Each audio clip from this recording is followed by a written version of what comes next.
Profesor Dr.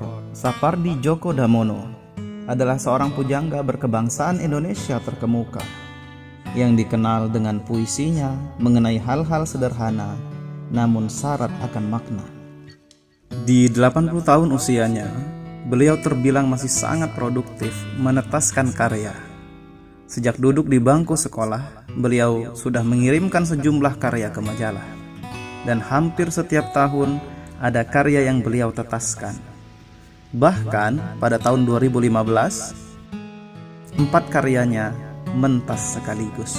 Sejak tahun 1974, beliau mengajar di Fakultas Sastra, sekarang Fakultas Ilmu Budaya Universitas Indonesia. Tetapi kini beliau telah pensiun. Beliau pernah menjabat sebagai dekan di Fakultas Ilmu Budaya Universitas Indonesia periode 1995 sampai 1999 dan menjadi guru besar. Pada masa tersebut pula beliau menjadi redaktur majalah Horizon, Basis, Kalam, Pembinaan Bahasa Indonesia, majalah Ilmu-Ilmu Sastra Indonesia, dan country editor majalah Tenggara di Kuala Lumpur. Saat ini beliau mengajar di Sekolah Pasca Sarjana IKJ sambil terus menulis fiksi maupun non-fiksi. Ia tidak hanya aktif menulis puisi, tetapi juga cerpen. Selain itu, ia juga menerjemahkan berbagai karya penulis asing, menulis esai, serta menulis sejumlah kolom atau artikel di surat kabar, termasuk kolom sepak bola. Dalam sebuah wawancara, beliau menjelaskan rahasia produktifnya. Beliau menyampaikan, "Saya tidak pernah puas dalam menulis.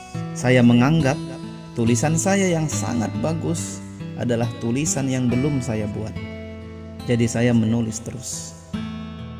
Hujan Bulan Juni adalah karyanya yang fenomenal dan banyak diapresiasi, sehingga kemudian menjelma menjadi cerita bergambar, novel, film, dan ilustrasi. Bahkan novelis terkenal D. Lestari mengungkapkan, kalau ia diminta harus ke pulau terpencil dan hanya boleh membawa 1 buku, maka jawabannya adalah buku Hujan Bulan Juni karya Sapardi Djoko Damono. Nah, mengenai Hujan Bulan Juni, Eyang Sapardi mengaku memang sangat menyukai hujan. Dan ketika ditanya mengapa di bulan Juni, beliau menjawab, karena hujan menjadi penting justru ketika tidak musim hujan. Dulu Juni biasanya adalah bulan kemarau yang panas. Siangnya terik, malamnya sangat dingin. Sehingga ketika hujan turun menjadi penuh makna, baik itu di siang hari ataupun di malam hari.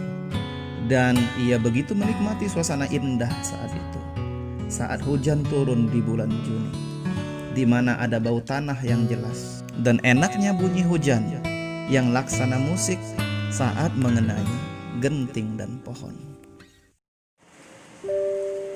Hujan Bulan Juni karya Sapardi Djoko Damono. Tak ada yang lebih tabah dari hujan bulan Juni. Dirahasiakannya rintik rindunya kepada pohon berbunga itu. Tak ada yang lebih bijak dari hujan bulan Juni. Dihapusnya jejak-jejak kakinya yang ragu-ragu di jalan itu. Tak ada yang lebih arif dari hujan bulan Juni. Dibiarkannya yang tak terucapkan diserap akar pohon bunga itu.